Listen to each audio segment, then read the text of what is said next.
Hi again, peeps. Another update. The cradle's on the tubes. The winch is mounted. We can see the winch, yeah. The cable up to a little snatch block at the top. Seems to do it with one hand. Seems to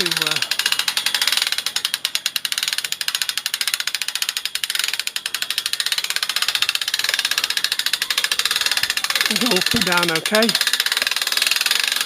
Plenty of weight on it. So yeah.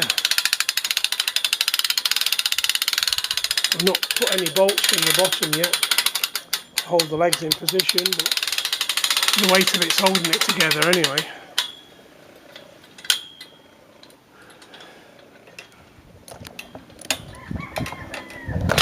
So yeah, pleased with that. It's working fine.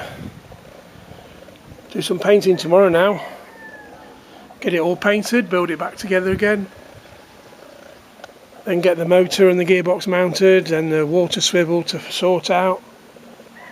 I've got a pipe clamp at the bottom to grab the pipe at the bottom to set up. So yeah, I'm pleased with what's gone on so far. It's looking good. Bye for now.